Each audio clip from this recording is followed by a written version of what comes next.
Ve qué interesante el libro. ¿Cuál es la idea del libro? Un grupo de personas de diferentes nacionalidades que no son cubanos ofrecen su visión sobre lo que es Cuba y los cubanos.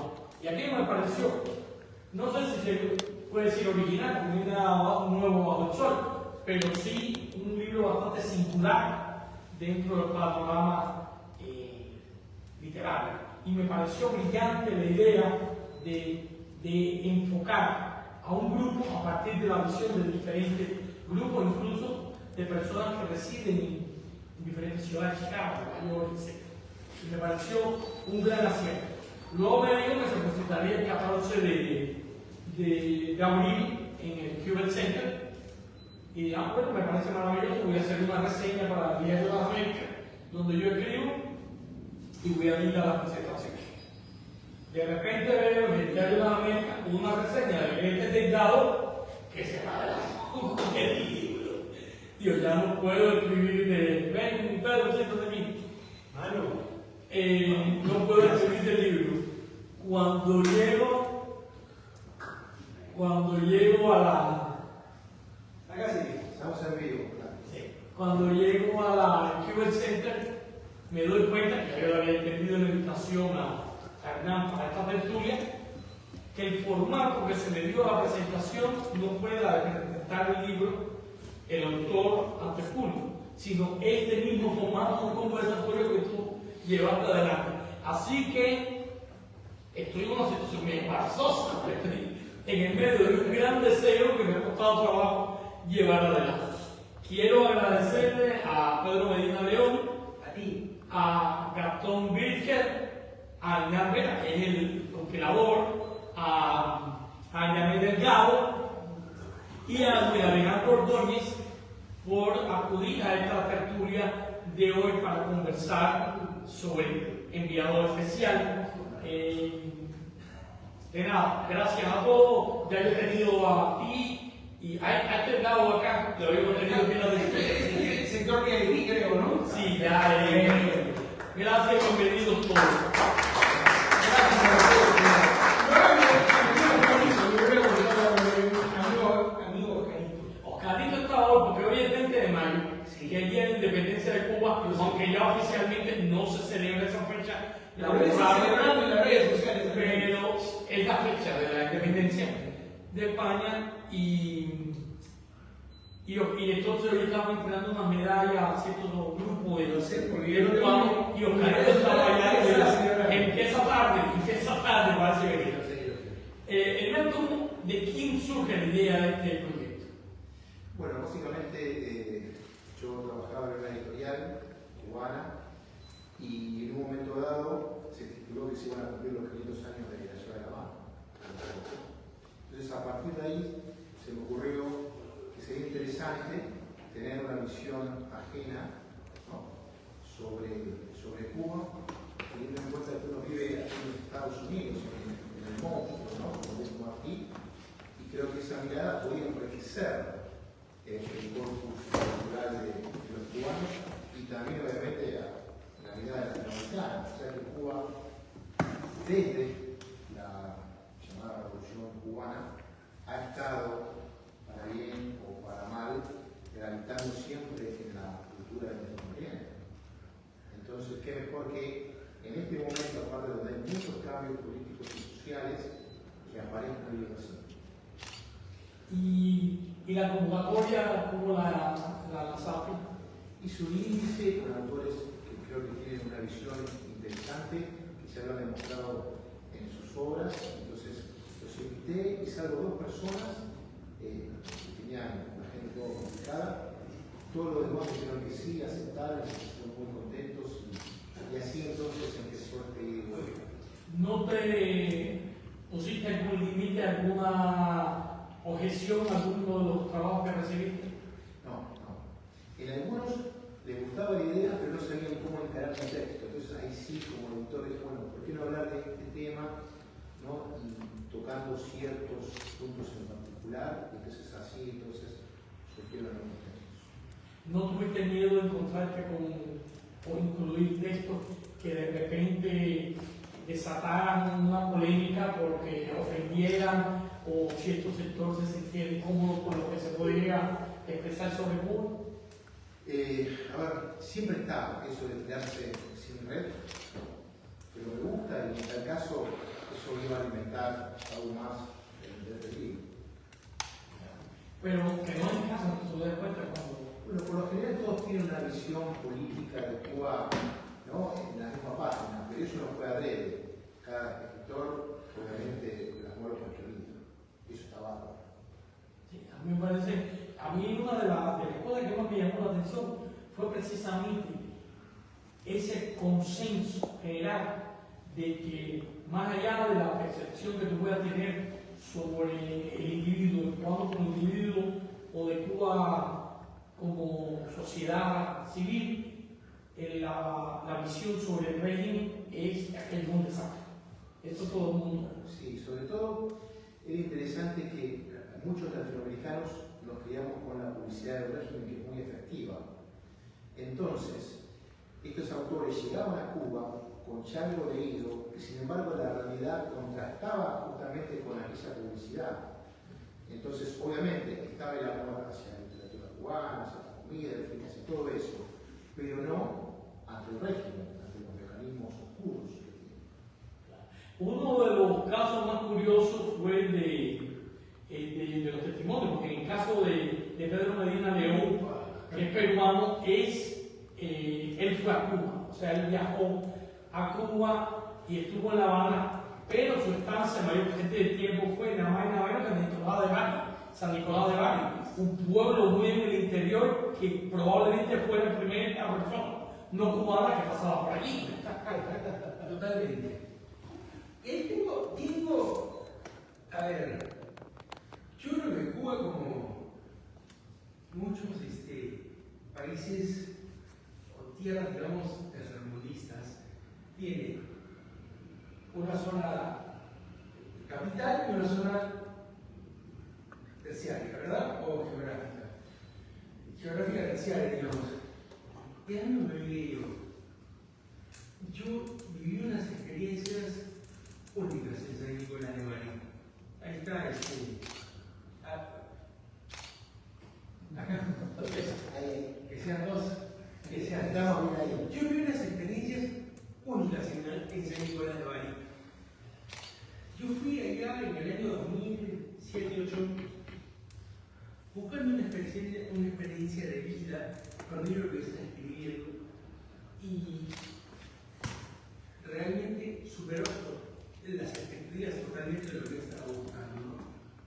San Nicolás de Bari es un lugar en el que yo no encontré nada similar a lo que yo he visto en el país, en Perú, en Lima.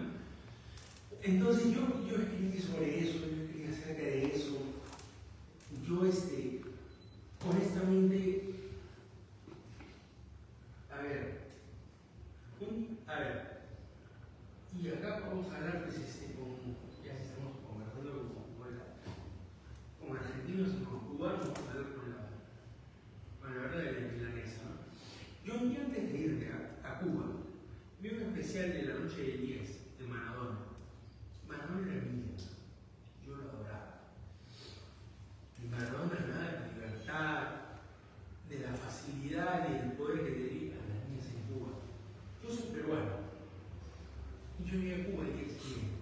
Y yo vi cómo esas niñas, con esa libertad, ese valor, ese poder, se me ofrecían a mí en las noches de high school cubano, por decirlo de alguna manera.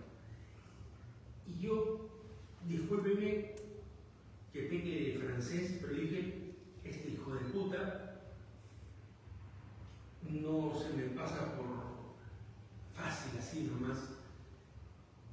Y mi gran amigo Luis, en la última conversación que hicimos, dijo algo que a mí se me queda solo en la cabeza, ¿no?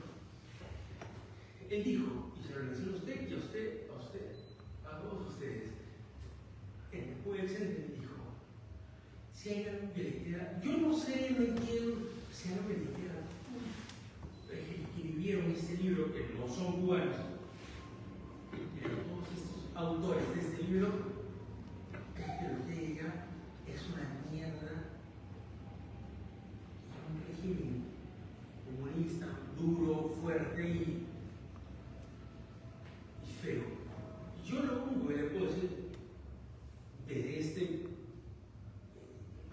de este lugar es que sí.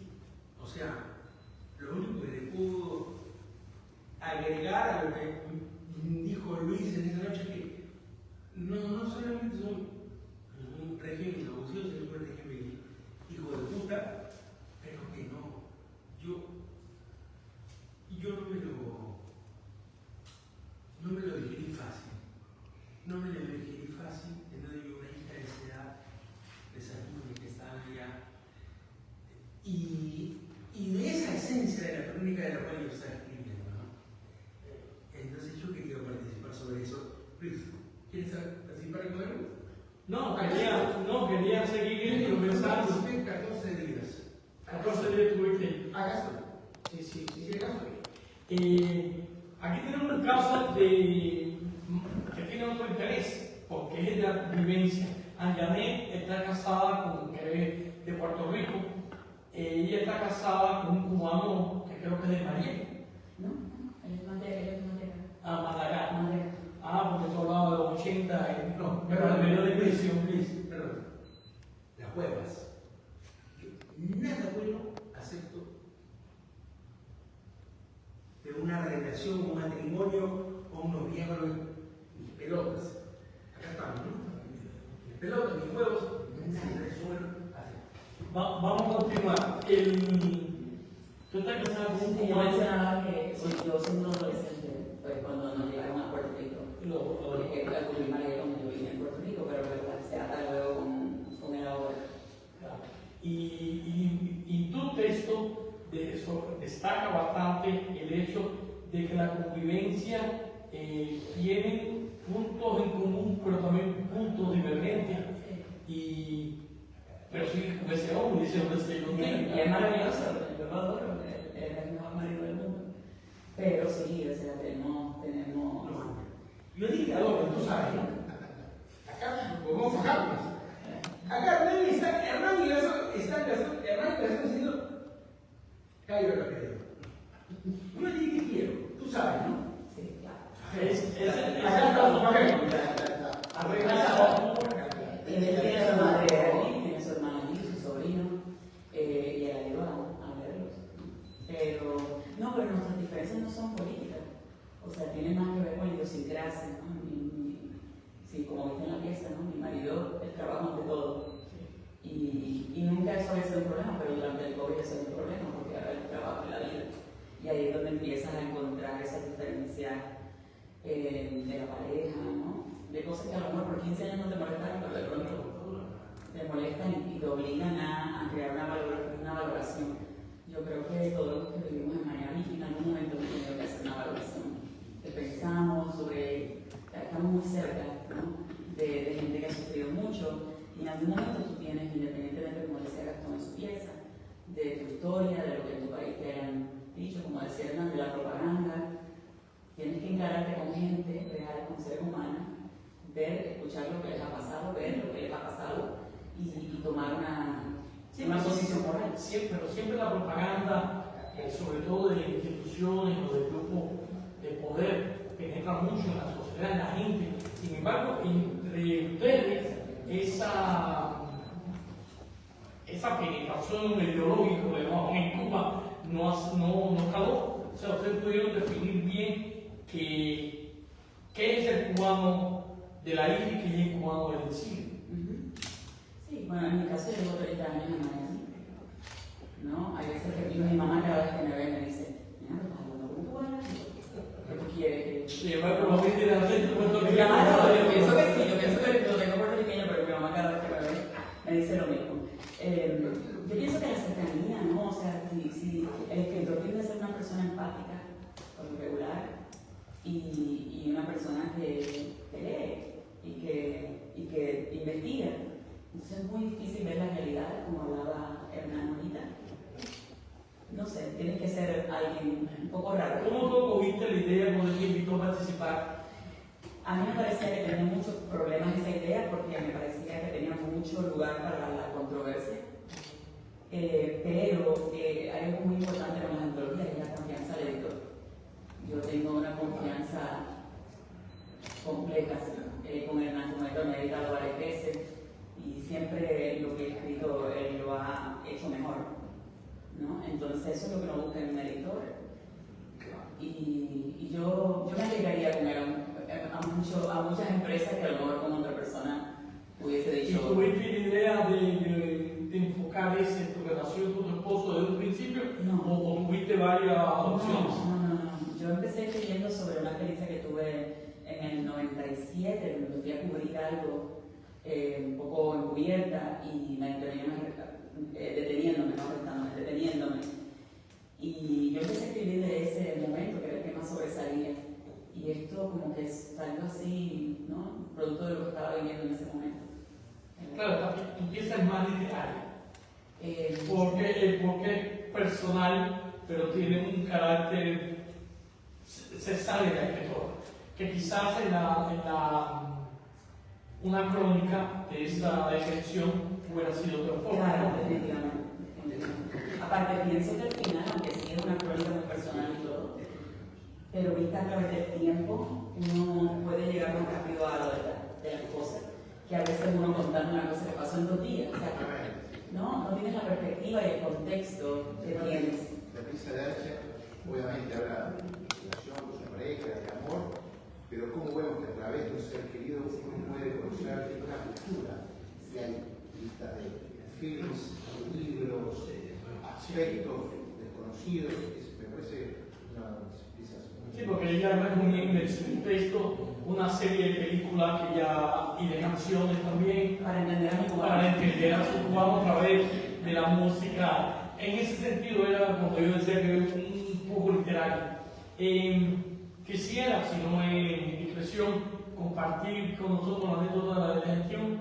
Brevemente te digo, no pasó gran cosa. Yo fui a entrevistar al piloto de Hermanos Rescate, que ocurrió, el que tumbó el avión, que se había regresado a Cuba y alguien me contacto, me había dado los datos de la casa de su madre y yo fui y conocí a su hermano, a su mamá y luego llegó él y parecía que me iba a dar una entrevista. Y cuando regresé a la casa, luego de hablar con él, ya estaban los agentes del Estado en la casa donde estábamos, no nos quedamos en hotel por varias razones. Y nos detuvieron y luego nos mandaron a un hotel, pero sin pasaportes, vigilados, hasta que logramos Salir de regreso. sí, gracias a una amistad que llamó al Departamento de Estado y nos liberan en menos de una semana. Estaba bastante evidente. Sí, pero bueno, no es que fueron cada 2 semanas, sino que estaba por vigilada todo el tiempo. Un calabozo más o menos cómodo, sí. Sí, pero ya en ese momento ya habíamos entrevistado a muchísimos disidentes, ya habíamos sacado todo el material, mucho pietaje por el aeropuerto. ¿Eso se publicó en algún medio? Yo había trabajado en el Canal 23 como productora y parte se publicó, o sea, se utilizó en el Canal 23 y parte en la cadena de televisión y parte en Telemundo. Quiero preguntarle antes de pasar con Gastón a Luis Alejandro sobre su trabajo. El trabajo es de un librero que recibe una llamada porque se va a presentar un libro de alguien que se considera afín al gobierno cubano y temen que haya una especie de atentado. Sí, bueno, esta es una anécdota completamente real. Yo trabajaba en esta librería, Altamira Libros, aquí en Miami, en Coral Gables, y se iba a presentar este autor y empezamos a recibir las llamadas pidiendo que la librería dejara de patrocinar el libro, o sea, de venderlo, y que eso, cancelar el evento. Al final nunca supimos quiénes eran, qué intenciones tenían, porque el día del evento no aparecieron. ¿Por qué? Apareció nadie. ¿Por qué? No lo sabemos. Pero es difícil de entender, ¿no? Difícil de entender, sin duda, porque había un interés, un activismo, una posición, y de pronto se desvaneció, se desapareció. intimidar solamente. Solamente era para intimidar. Lo cierto del caso es que el evento se dio sin mayores contratiempos, con la asistencia promedio. O sea, tampoco fue que las llamadas despertaron interés o hubo alguna cosa adicional. Y bueno, quedó eso como una anécdota interesante de una especie de combate a veces sordo que continúa y que uno no se da cuenta porque uno está de un modo u otro también mirando hacia la propia realidad. Yo como venezolano estoy muy atento al conflicto ideológico que tengo, bueno, ya no en casa, pero en el patio, muy influido por muchas posiciones en muchos lugares, pero con ese enfoque de pronto pierdo la perspectiva de otros conflictos a mi alrededor. Entonces, esto lo escribí tratando siempre de mostrar mi especie de sorpresa, de no entender bien qué estaba pasando ni con quién estábamos lidiando, porque además las llamadas amenazantes, las llamadas tratando de... Oye, Perdóname. dame una pastilla a ver si lo tranquiliza. Tómate un día de pan hoy. Hablaban de eventos desconexos, probablemente incluso que se podían contraponer a las visiones. Entonces decía, bueno, ¿y dónde están ubicados? ¿Y dónde estoy ubicado yo? Pero tú como venezolano también tendrías que identificarte de alguna manera con ese tipo de episodios, porque aquí viene un funcionario o una figura de Venezuela que está a favor del chavismo y le hacen protesta y le hacen una...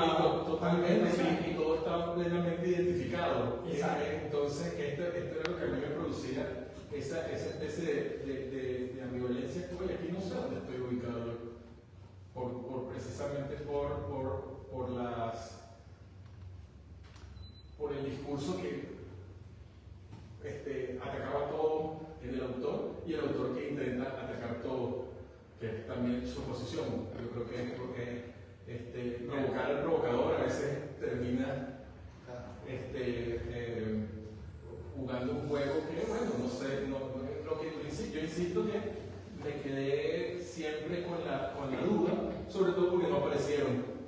Te voy a hacer la misma pregunta que le hice a ella. Desde que te propusieron el participar en este proyecto, ¿seguir esa historia o tuvieron otra historia alternativa?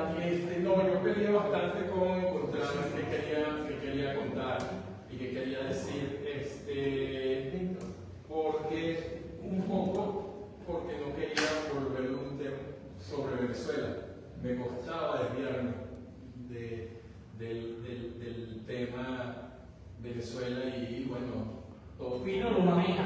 ¿Ah? Fino, Camilo Camilo se maneja sí, en Venezuela. exacto.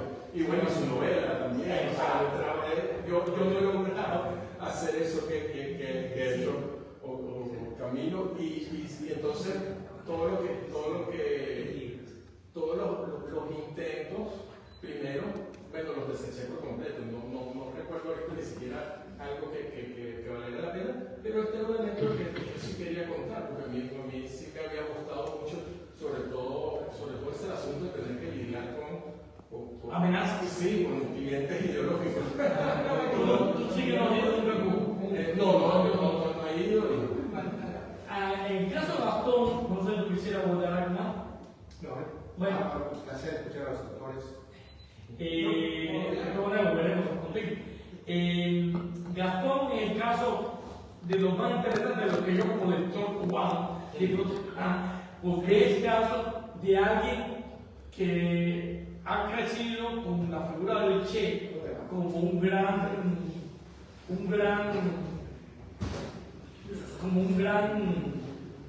una gran figura y un ícono, y de repente llega a los Estados Unidos, empieza a vivir aquí y de repente te das cuenta que hay otra visión sobre Che. Quiero que me hable de ese trabajo tuyo. Bueno, cuando Hernán me lo propuso, en mi auto, yo soy un poco el Uber de Hernán, lo llevo de un lado para el otro, y sobre todo este tipo de eventos, y él me lo propuso en el auto y empezamos a pelotear y en 10 minutos ya tenía el tema que era justamente eso. O sea, me parece que en todo el mundo se usa, pero en Argentina mucho está la remera playera, polera, con la Un logo, como le decimos nosotros. con esa famosa foto de Che, hecha en 2D, y es muy común, y incluso perdido todo el sentido de toda la textura y toda la tridimensionalidad. O sea, es un símbolo pleno de rebeldía. Es lo mismo que no sé, que Kurt Cobain o que cualquier otro así que se usa mucho en la adolescencia para decir rebeldía. Entonces, permeo y vamos creciendo con algo muy simple, una idea muy simple que es el Che es rebeldía. Y entonces uno en la adolescencia obviamente es un ícono que uno adopta, ¿no? Más siendo de ahí es Maradona, el Che, todo lo mismo. Y sucede eso, uno viene acá y empieza a escuchar de primera mano quién era el Che. Y además que pasaron mucho tiempo, se evolucionó, entonces es un poco el verdadero Che más lo que los 50 años de evolución que pasaron, entonces ya queda muy fuera de ese lugar de rebeldía, ¿no? Pasa a ser un símbolo del régimen, y un régimen que ya es inentendible a esta altura. Y también no todos crecimos con esas figuras gigantes del boom que defendieron el régimen en un principio y que nunca tuvieron, no sé si es el valor o el conocimiento, porque ahí también me imagino que no volvieron del viaje, lo llevaban como a los sales de Rusia, ¿no? por unos lugares donde se construyen un relato pero no creo que sean tan ingenuos, ¿no? Creo que hay un momento donde no los agarró de viejos y no tuvieron el valor de decir lo que me parece que tiene que haber sido evidente, ¿no? Y ese choque sobre una misma imagen, ¿cómo tú reaccionas ya no para texto, cuando lo empezaste a redactar o como lo hiciste, sino en la medida que tú vas compaginando unos conocimientos, una información que tienes con otra? ¿Cómo se va aplicando eso en ti? No, en el momento en el que siento escribirlo, digamos ya, o sea, no es un razonamiento, un pensamiento que voy teniendo mientras lo escribo, ¿no? En el momento en que me siento ya sé quién es el Che Guevara. Lo que sí es que lo cuento ahí fue justo en el momento de todas estas manifestaciones que vinieron después de la muerte de George Floyd y cómo se polarizó mucho, y a mí no me generó ningún conflicto darme cuenta, porque en general no diría que soy apolítico, me interesa la política, pero me cuesta polarizarme, porque en realidad soy pesimista y desconfío en todos. Entonces,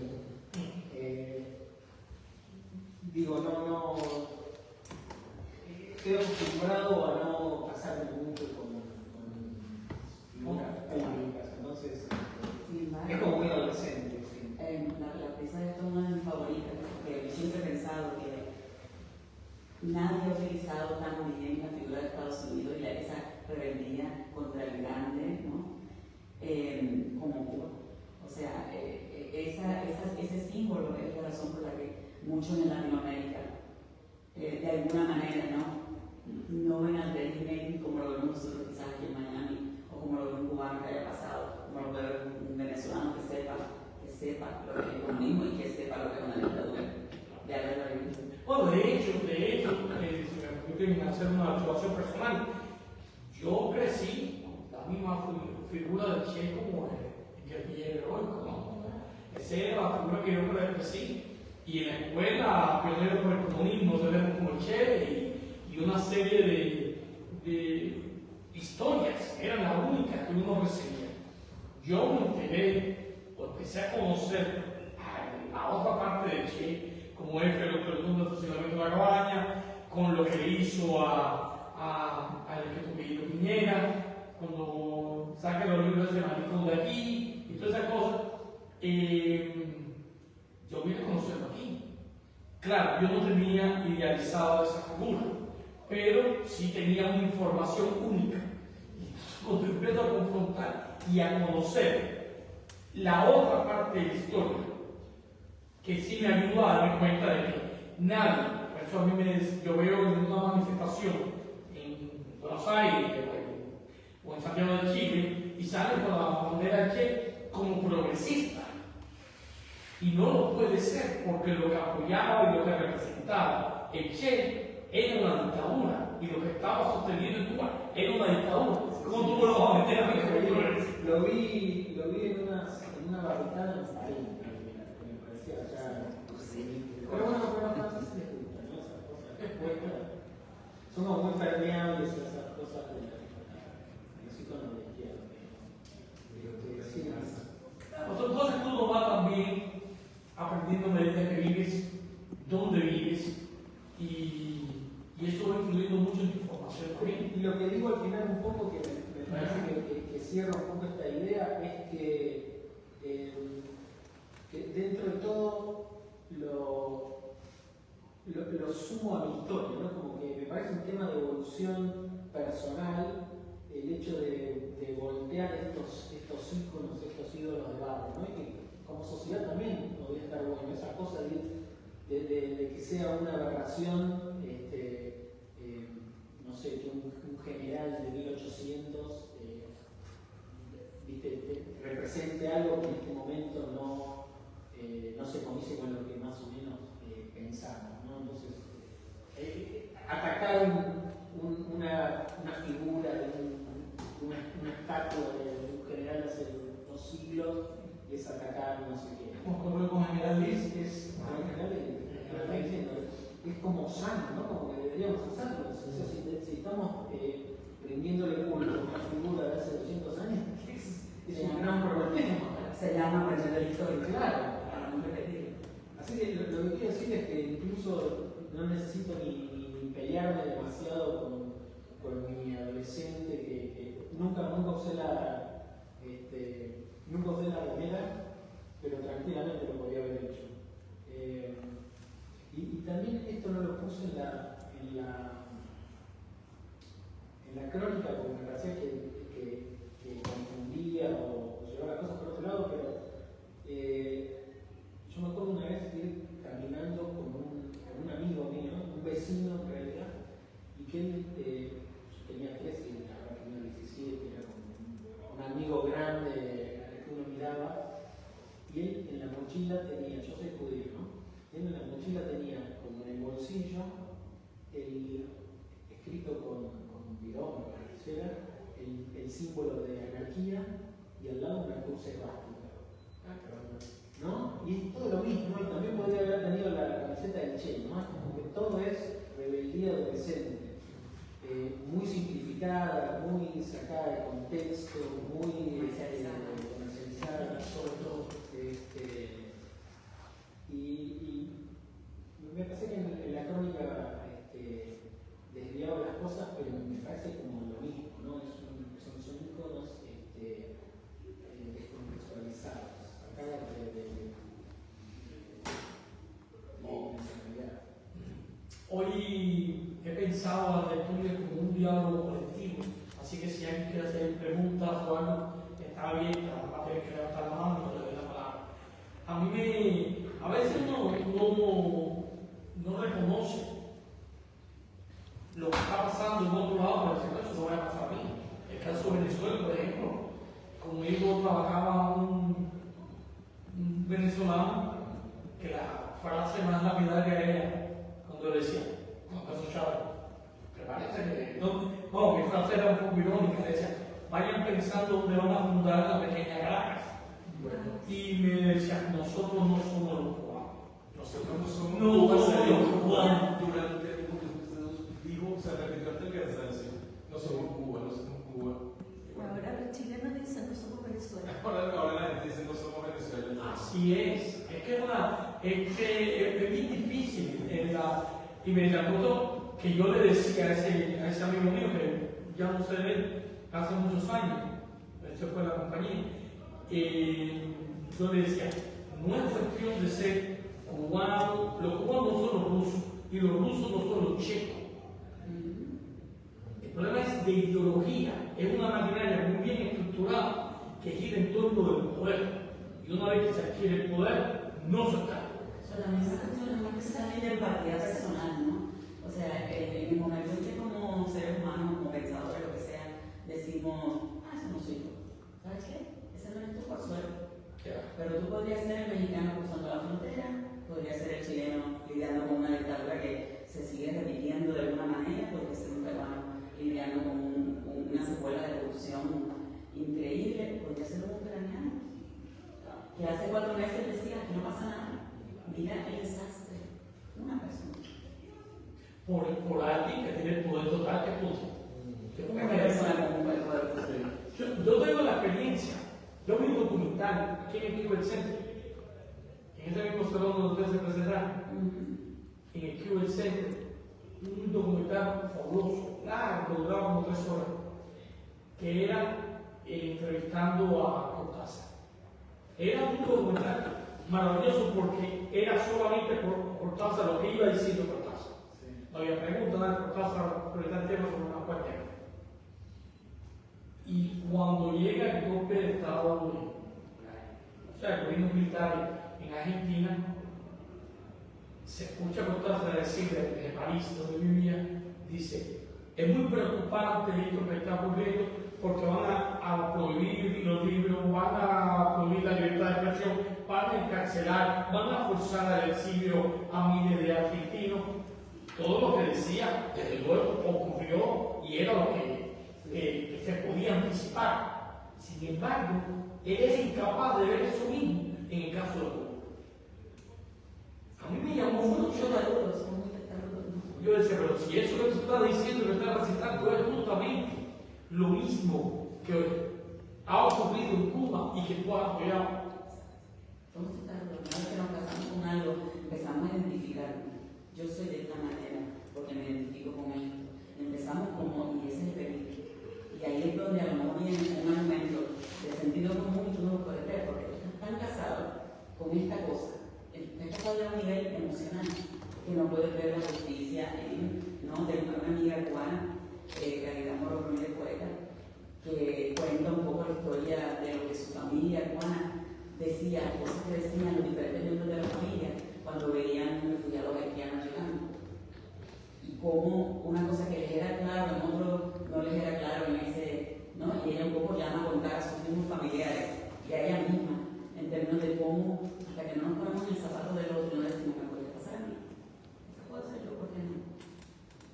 Si lo único que me separa de esa persona es suerte, la gran providencia. Interesante. Voy a hacer una pregunta que no quiero poner en compromiso a ustedes, pero fuera del trabajo de cada uno de ustedes, ¿cuál es el otro trabajo más que le agradó del libro?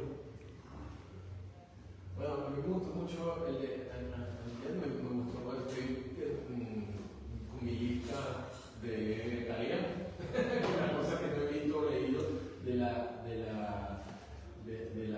3 listas, porque son como 3 listas, porque son de canciones, de películas y de novelas. Eso me gustó mucho. Me gustó mucho el último texto de Gabriel, que además si te piden un texto para una antología, busca la manera de entregar cosas. Y él lo logró. Sí, pues son básicamente 2 textos con esa estructura de nota de pie, pero básicamente son 2 historias muy hermosas. Gabriel es un gran escritor. Eso me gustaba mucho. Y el de Pedro es interesante también. El de Pedro sí es interesante, la tabla obviamente la vimos, pero es bien interesante lo que escribe Pedro, porque al final hay un cariño por ese pueblo polvoriento garciamarquiano, ¿no? Sí. Hay un... Y como escritor uno va, ¿no?, buscando ese tipo Claro. de experiencias, ¿no? Sí, uno va a veces a algunas ciudades y tiene la suerte de tener amigos locales y suelen llevarlo a los lugares que son como cosmopolitas y que podrían ser de cualquier lugar. Uno va, cuando va a México, ¿no?, cuando va a otro lugar, uno quiere conocer la ciudad, y él me parece que lo hizo muy bien, ¿no? Y Crónicas Favoritas para Gastón, por una cuestión del arco, pero aparte Gastón tiene una cosa, es un humor muy singular el de él. No es humor negro exactamente, porque no es tan nihilista, pero tiene ese, ¿no? Sí, también subyacente Sí, todo el sí, tiempo. se te queda como el enemigo, así como, y te hace reír a la misma vez, te hace reír y no me dejo reír, pero que me da gracia. Y como crónica más poética, digamos, Melanie Márquez es una pieza muy linda. Melanie Márquez, ella es ecuatoriana, creo que es ecuatoriana, ha estado en Iowa, en el programa de Iowa, en Nashville, sí. Sí, ella tiene una mezcla muy rara, pero es un liricismo. Sí, algunos que son bien literarios, otros leen un cuento. Pero sin embargo, o sea, ese hilo, esa historia, ¿no?, de lo que se pide, a pesar de que es crónica literaria, está ahí muy claro y muy hermoso. Muy hermoso, lo recomiendo. Sí. A mí, honestamente, que debo añadir que la portada de este libro es de Gastón, Sí. el diseñador, y está muy bien lograda porque utiliza la bandera Juan y esta gente me parece totalmente que la bandera está muy bien logrado, la composición, sí. Está muy bien logrado. Y sí, Ángel. Yo quisiera hacer una pregunta a usted. Hace 3 años, un poco antes de que cerrara el camino, yo fui uno de los organizadores de un evento donde estaba Suárez Valdés. Y yo recuerdo como que hubo algunas cosas de esas de la amenaza. ¿Sí? En esa oportunidad. ¿Esa fue ese día? No. Porque No, además, público, porque el libro es de Pando. es de Pando. Porque es que ese día también hubo. Sí, bueno, eso es. Sí. Pero ahora me suena una pregunta de la pregunta del caballero. Porque una cosa es uno personal, ¿no? Uno se reconcilia con lo que quiere reconciliarse y decide lo que uno piensa. Pero cuando, como en el caso tuyo, tienes un espacio cultural, un espacio que tiene una responsabilidad X, más allá de tu sentir político como cubano y responsabilidad como ciudadano de una comunidad. ¿Dónde está esa línea? ¿No? Entre, ok, esto es lo que yo pienso, pero tengo que ser abierto a X, mi espacio tiene que estar abierto a B, C. Yo, por ejemplo, no lo he observado, pero no lo he observado en mi caso porque es demasiado cerca el dolor de ciertas gente. Yo le explico a gente que a veces yo apoyaba, apoyo el embargo, no porque piense que funciona, sino porque es la única cosa que le dice un cubano que no está loco, ¿no? La única cosa que le dice aquello está mal. Porque a veces uno piensa que puede estar loco cuando todo el mundo acepta, ¿no?, e incluye y abraza la cosa que te está hiriendo. Entonces tú necesitas que alguien tenga la empatía de decir, no, si estás correcto, tus lágrimas son válidas, lo que sea, ¿no? Entonces, para mí una cosa ya se salió ahí personal, pero te pregunto como líder cultural. No, y como conductor de una lectura que son 10 años que llevo en estas andanzas, yo generalmente, la mayor parte de mis invitados son cubanos, no por una cuestión de que me interesa solamente los cubanos, porque no es el caso, me interesa todo, sino porque son los contactos que uno tiene y en el mundo que se relaciona. Y la mayoría son cubanos y abordando las temáticas cubanas generalmente desde una perspectiva literaria. Y siempre, en muchos casos, a veces cuando tengo como entrevistado personas que hacen un recuento, un recorrido de su vida, está una etapa en Cuba que hay que abordar. Por ejemplo, con Ángel Befana, yo lo tuve aquí conversando sobre su labor como escritor, como editor, pero es inevitable hablar con él que estuvo 15 años preso. No quisiéramos verte. No voy a tocar 20 años preso en la cárcel por su idea. Y ahora mismo, mi querida Karine, que yo la quiero cantidad y la apoyo enormemente, tenemos una diferencia que tenemos que arreglar por el problema ideológico desde hace como 2 meses. Pero también Tiene conflicto. tengo conflicto No, yo porque le voy a decir algo, perdóname que te interrumpa, Luis. Muchas veces en todo este recorrido, más allá de la educación, de la información académica o literaria que tenemos, o cívica, hay una porción importante que nos aleja de lo verosímil, de lo que es creíble, de lo que es real. Entonces, nos apartamos de esa realidad, independientemente del color político que tenga. Es decir, tenemos una visión y hacemos una lectura en perspectiva de una realidad que no necesariamente es la que uno quiere, la que uno elige, la que uno acepta, sino ha sido un arrastre de masas. Y eso, una mentira se convierte en realidad. Entonces, caemos en el error de montar en la misma balsa a todo el mundo, a los que están a favor, a los que están en contra, y eso, lejos de ayudarnos, nos separa, porque nos quita fuerza.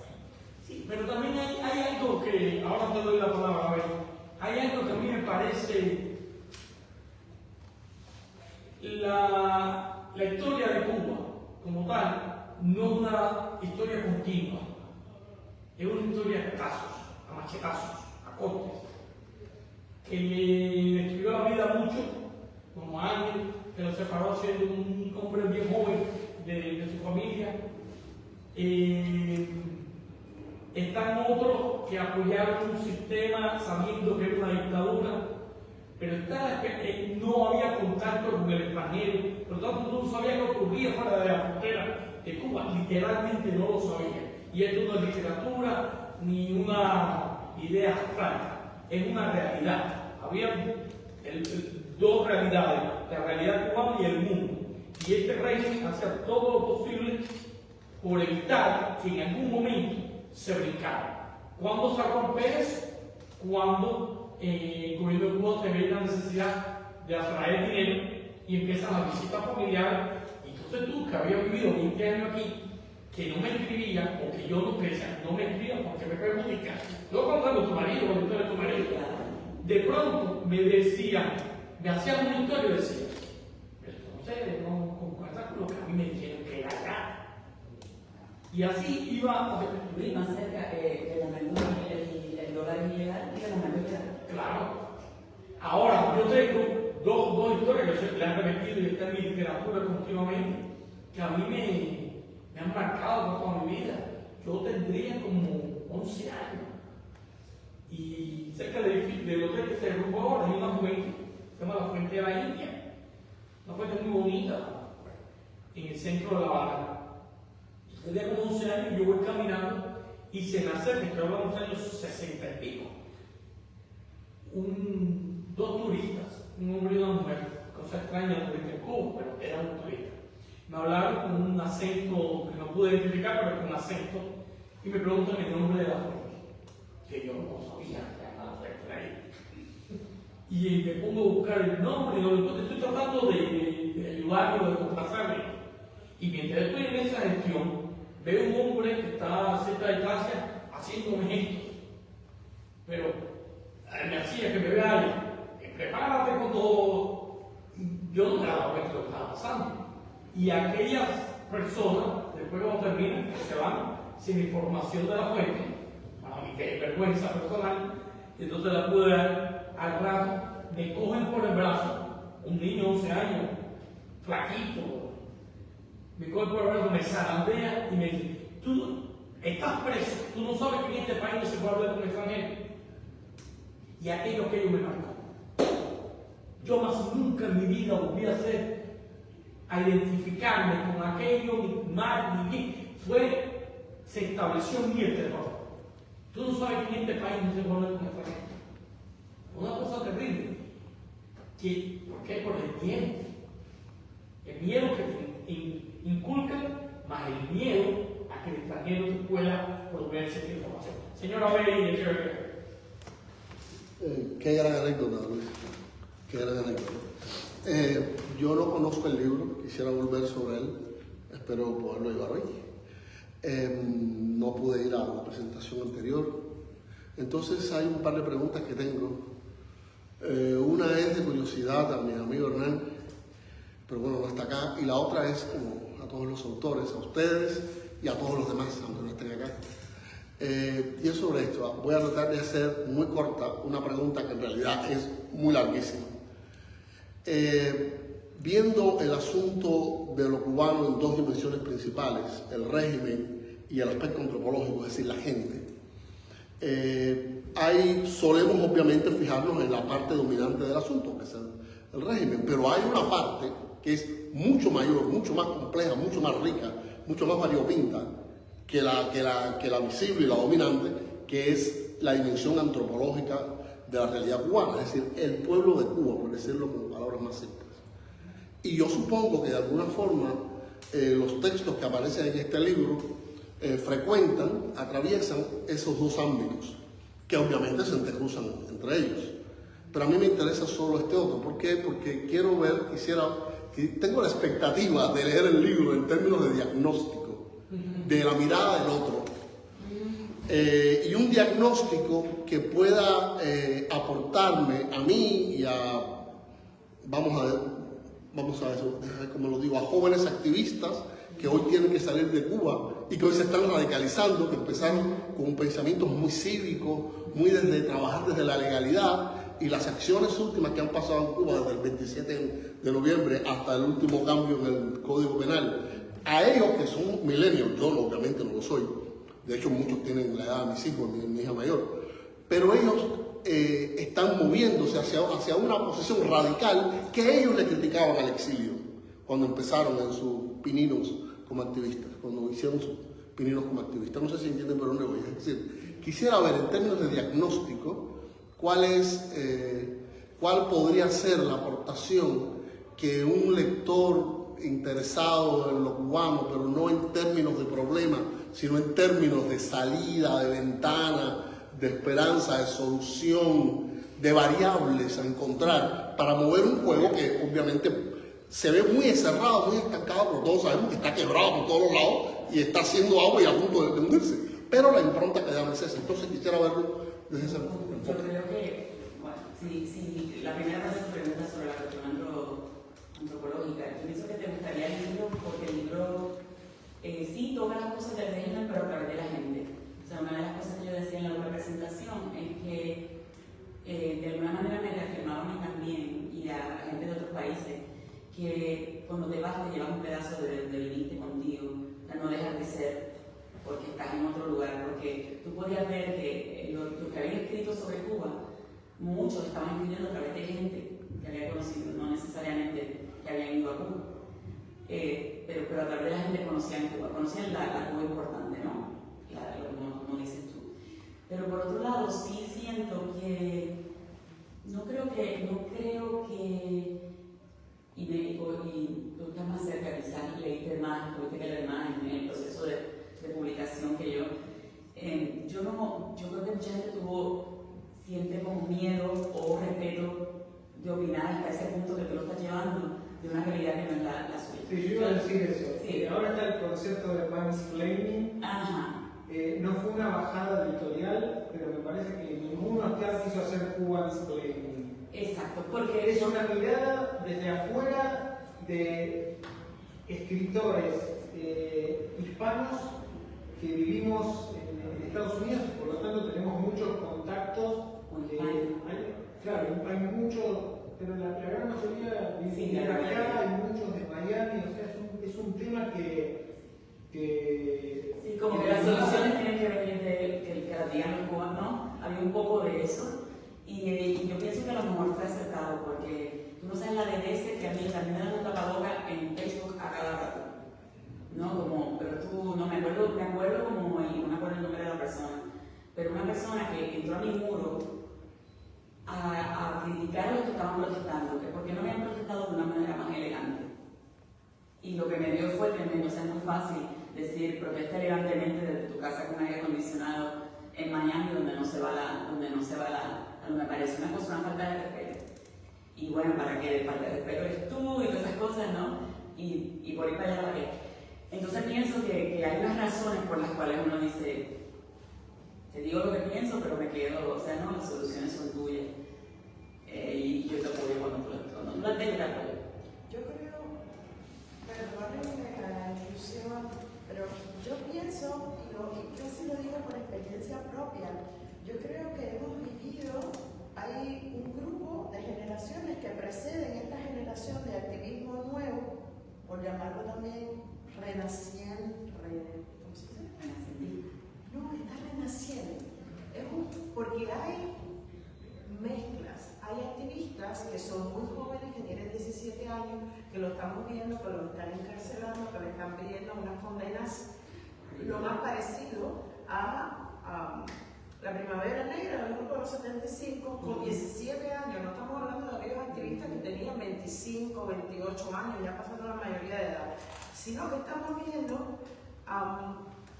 la ausencia de información y de educación cívica, no exclusivamente en el activismo, sino también en los que estuvieron expuestos a esa formación cívica, a esa educación, como nos hemos ido alejando, buscando la salvación. Sí, buscando salvarnos de una realidad que indudablemente para muchos no tuvo alternativa y nos fuimos. Yo me incluyo. Es decir, cuando uno se retira, te retiras y te vas con todo. Es decir, es muy fácil hacer activismo desde Miami. Y lo digo por mí. Yo he comulgado en el activismo ardiente de la ciudad de Miami, que sale a la Unión Europea, que sale a Panamá, a la Cumbre de las Américas, pero no es fácil. Allí nos enfrentamos a una turba de castristas o de activistas y te caen, yo iba a decir un argentinismo, porque me toca lo de Argentina a mí también. ¿Qué pasa?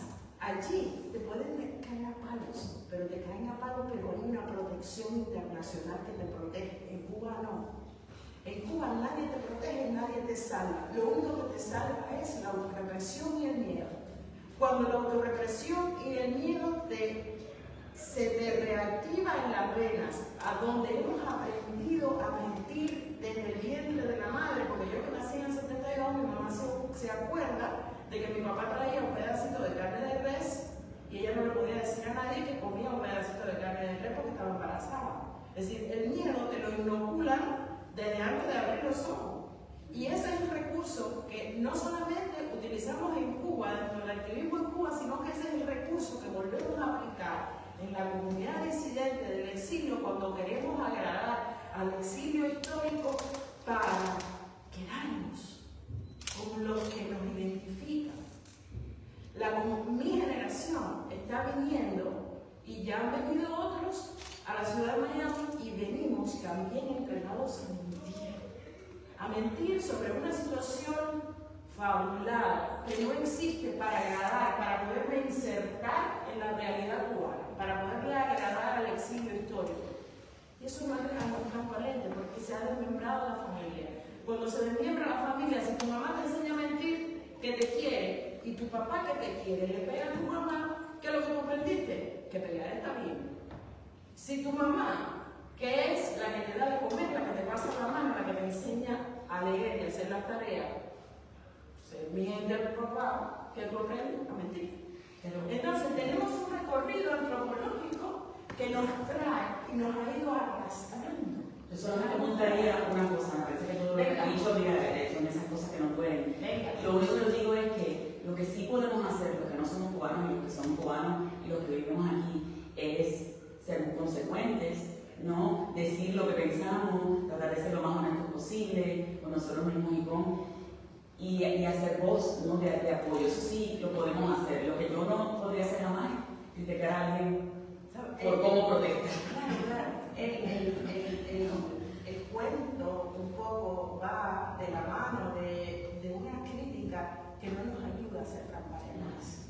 Es la crítica que no deja que el venezolano, que el argentino, que el puertorriqueño tan cercano al cubano se abra y pueda decir con toda libertad: hermano, yo sé que es un problema de ustedes, lo tienen que solucionar ustedes, pero las alternativas de un proceso de liberación, de un plebiscito vinculante para Cuba, que no existe esa palabra en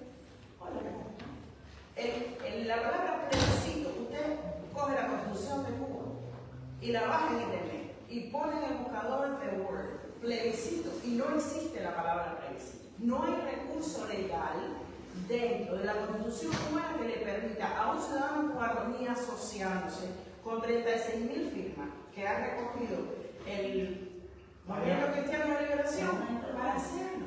Entonces, pero nosotros hemos acompañado a la dictadura como generación por la falta de educación, por la falta de empatía con el que está en desacuerdo, por la falta de empatía con el que estaba preso 25 años.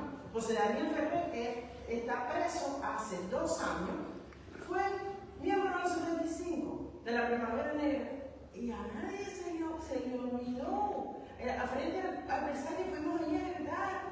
Ese tipo está allí como está Mami, como estaban todos los plantados, y a la gente se le olvida.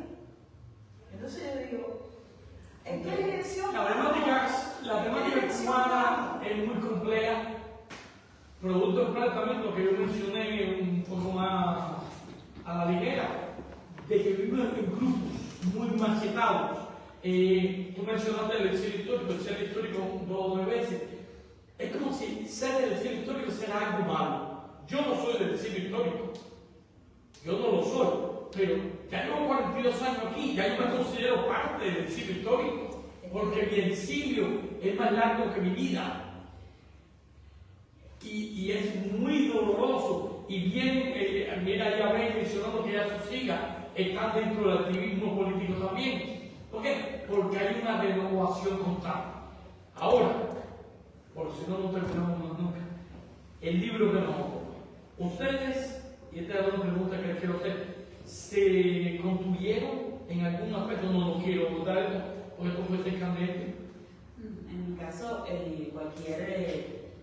cualquier limitación viene orgánicamente de cariños que tengo y de cosas que sé muy de cerca, no solamente por mi marido, yo llevo aquí 30 años y llevo 17 con él.